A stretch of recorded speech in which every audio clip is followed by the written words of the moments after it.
আপনি ছাড়তেও শিখুন। শুধু ধরতে শিখলে হবে না, ছাড়তেও শিখতে হবে। আর এটাই কিন্তু জীবন শিক্ষা।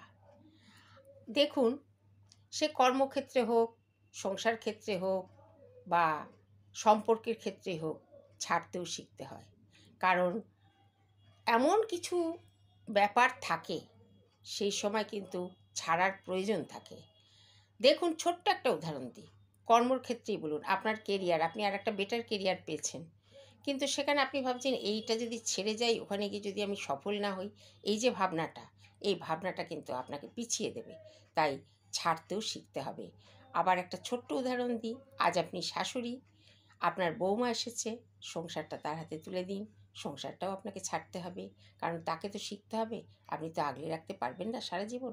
তাই ছাড়তে হয় এই কারণে, নতুন কিছু শেখার জন্যে, নতুন কিছু পাওয়ার জন্যে, আর আপনার জীবনের খুশি আনন্দকে চিরতরে ধরে রাখার জন্যে। ছাড়তে শিখুন, শুধু ধরলেই চলবে না।